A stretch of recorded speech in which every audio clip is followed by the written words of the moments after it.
Count down మొదలైంది. అందరి చూపు రేపటి ఫలితాలపైనే. మొత్తం 126 అసెంబ్లీ నియోజకవర్గాల్లో జరిగిన ఈ ఎన్నికల్లో ప్రభుత్వం ఏర్పాటు చేయాలంటే అవసరమైన మ్యాజిక్ ఫిగర్ 64. ఇక ప్రజా తీర్పు ఎటువైపు ఉండబోతోందన్నది ఉత్కంఠగా మారింది.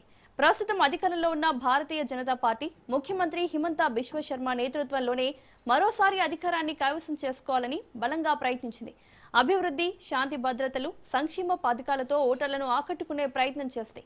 ముఖ్యంగా డబుల్ ఇంజిన్ సర్కార్ నినాదంతో కేంద్ర రాష్ట్ర సమన్వయాన్ని హైలైట్ చేసింది. మరోవైపు కాంగ్రెస్ పార్టీ రాహుల్ గాంధీ నాయకత్వంలో బీజేపీకి గట్టి పోటీ ఇచ్చే ప్రయత్నం చేసింది. ధరల పెరుగుదల, నిరుద్యోగం, స్థానిక సమస్యలను ఎత్తి చూపుతూ ఓటర్లను ప్రభావితం చేయాలని చూసింది.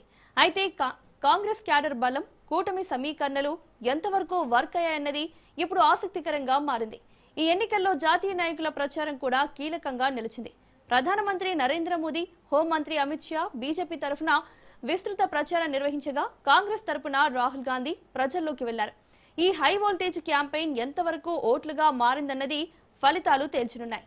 ఇక అసోం రాజకీయాల్లో ఎప్పటిలాగే సామాజిక సమీకరణలు కీలక పాత్ర పోషించాయి. టీ తోటల కార్మికులు, గిరిజన వర్గాలు, ముస్లిం ఓటర్లు, అసోమీ హిందూ వర్గాలు, ఈ వర్గాల ఓటింగ్ ప్యాటర్న్ ఫలితాలను ప్రభావితం చేసే అవకాశం ఉంది. ముఖ్యంగా బోడో ప్రాంతాలు, టీ ట్రైబ్స్, బెంగాలీ ముస్లింల ఓట్ బ్యాంక్ ఈసారి ఎటు ముగ్గిందన్నది హాట్ టాపిక్ గా మారింది. అలాగే ఎన్ఆర్సీ, సిఏఏ వంటి అంశాలు కూడా ఓటింగ్ పై ప్రభావం చూపాయా లేదా అన్నది విశ్లేషకుల దృష్టిలో ఉంది. బీజేపీ వీటిని జాతీయ భద్రతగా ప్రొజెక్ట్ చేయగా, కాంగ్రెస్ భిన్నమైన వాదనతో ముందుకెళ్లింది. ఇక ప్రధాన ప్రశ్న, మళ్లీ హిమంత బిశ్వ శర్మే ముఖ్యమంత్రిగా కొనసాగుతారా, లేక అస్సోంలో రాజకీయ సర్ప్రైజ్ ఉంటుందా? యాంటీ ఇన్కంబెన్సీ ప్రభావం ఎంతవరకు కనిపిస్తుంది? కాంగ్రెస్ నిజంగా బీజేపీకి సవాల్ విసరగలిగిందా అనేది బిగ్ క్వశ్చన్.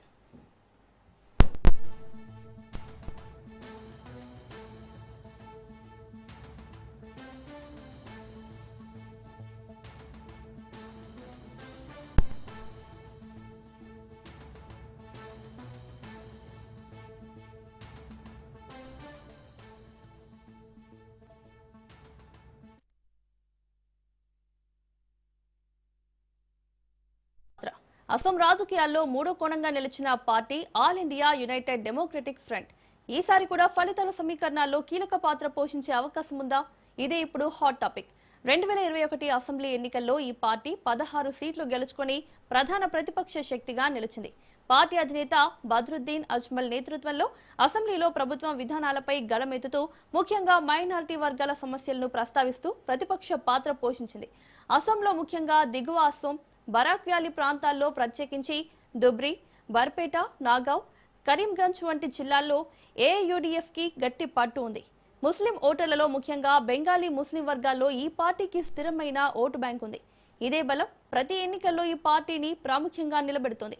ఇక 2026 ఎన్నికల్లో కూడా ఏఐయుడిఎఫ్ కీలక నియోజకవర్గాల్లో పోటీ చేసి తన ప్రభావాన్ని కొనసాగించాలనే వ్యూహంతో ముందుకెళ్లింది.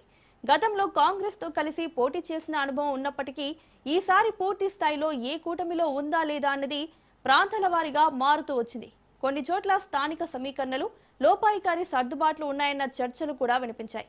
బీజేపీకి నేరుగా అధికారం దక్కకుండా అడ్డుకోవడమే ఏఐయుడిఎఫ్ ప్రధాన లక్ష్యంగా కనిపించింది.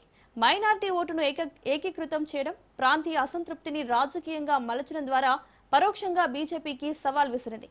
అయితే అదే సమయంలో ఏఐయుడిఎఫ్ ప్రభావం కాంగ్రెస్ ఓట్లను కూడా చీల్చే అవకాశం ఉందన్న విమర్శలు రాజకీయ వర్గాల్లో వినిపించాయి. ఇప్పుడు కీలక ప్రశ్న, ఏఐయుడిఎఫ్ ఈసారి కింగ్ మేకర్ పాత్రలోకి వస్తుందా? హంగ్ పరిస్థితి వస్తే ప్రభుత్వ ఏర్పాటు సమీకరణాల్లో ఈ పార్టీ పాత్ర ఎంత కీలకమవుతుంది? లేక ఓట్ల విభజనతో బీజేపీకే లాభం చేకూరుతుందా అనేది తుది ఫలితాలు ఈ ప్రశ్నలకు సమాధానం ఇవ్వనున్నాయి. అసోం రాజకీయాల్లో ఏఐయుడిఎఫ్ అసలు ప్రభావం ఎంతవరకు ఉందో తేలబోతోంది.